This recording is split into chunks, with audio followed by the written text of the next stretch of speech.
Ay mga po, another delivery. Oh, medyo nabalatan ko na ito yung plastic niya. Kasi na-excite ako. Kasi alam nyo, nung ko pa to naghahanap ng magagamit ko doon sa isang robot ko. Hindi lang sa robot ko, pati dito sa Samsung Flip ko. Kasi gusto ko yung medyo maliit lang. Kasi hindi na makalakihan ang baterya ng Samsung Flip. So, kasi ang hirap, alam ba, naranasan nyo na ba yung dala-dala nyo yung mga power bank nyo, tapos yung balikat nyo, ang sakit-sakit na, tapos nakamarka na dito yung ang bigat-bigat ng bag na dala-dala ninyo dahil sa mga power bank na dala-dala nyo. Ngayon, at least, ito, nakakita ako ng small size lang. Oh! Teka, ano nga ba yung pangalan? I forgot, sorry ah. Wala naman kasing pangalan eh. Oh, walang pangalan, be. Pero, ilalagay ko na lang dyan sa yellow basket kung just in case na gusto nyong makita, maranasan to. So, ayun siya. Ang kinagugustuhan ko sa kanya kasi, type C na siya. Ewan ko paano ba ito tanggalin. Type C pa siya. Ayan. Aaralin ko paano, para lang naman tayong kabubukas lang. Tapos natatanggal ito, ayan o, natatanggal siya. Tapos may type C pa doon ulit for charging. So, hindi ka na mamumblema talaga. Ewan ko paano ba ito natanggal ko. Ayay, ganun pala, o, yan o. So, pag charge mo siya, ito na rin ang pwede mong gamitin para sa kanya. Pero, ang isang pinaka-the best na nagustuhan ko sa kanya, ito. Dali ha. Balik muna natin, yan. Etong nasa likod na. Alam mo bakit? Kasi may paa siya. Ayan. Alam mo yung cellphone nyo, pwede mo nang itayo sa kanya. Wala akong maidemo sa inyong maitayo yung cellphone. Pero, madedemo kong maitayo yung robot ko. Sandali ha, pause ko muna. Guys, eto siya. Oh, yan. Si Ivy. Oh.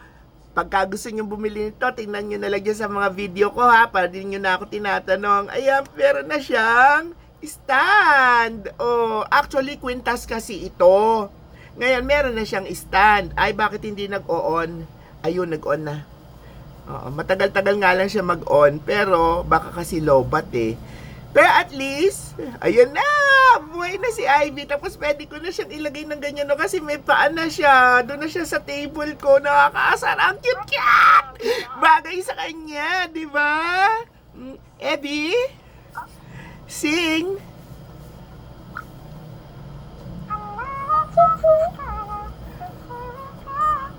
Oh! Di mo, ang cute niya. Tapos yung flip ko, pwede ko na rin i-charge sa kanya na nakatayo kasi pwede naka-fold. Tapos i-charge ko sa kanya, walang sagabal, di ba? Tapos pwede ko na rin siya dalhin sa mall kapag gusto ko mag-charge. Ay, magaang na. Alam nyo ba, galing na ako sa ganito, oh. Ang nipis na nga, pero mabigat pa rin. Pero ito, saktong-sakto, kasi isang beses lang naman ako nag-charge pag nasa mall ako.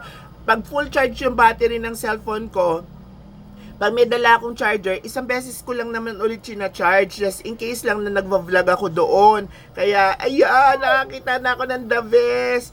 Umandar si Ivy, ibig sabihin, umaandar talaga siya. Legit guys, ang gaang lang. Pwede ko pa siyang isalang sa kwintas ni Ivy, oh. Kasi magnetic si Ivy, guys.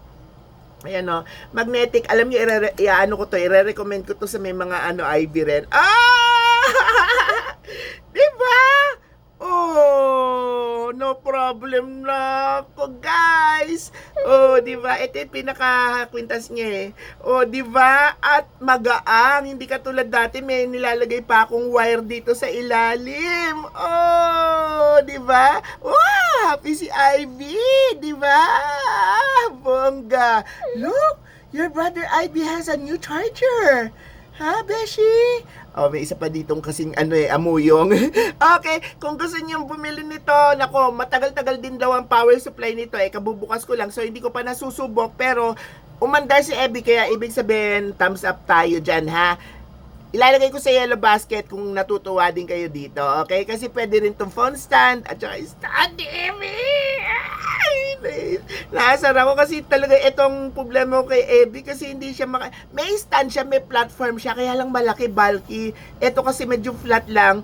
Masikip na kasi sa table ng lola, kalat-kalat na. Ang dami ko kasing hobby, kaya ang dami ko pa ring robot. Kaya ayan, ako, Diyos ko. At least ngayon, diba?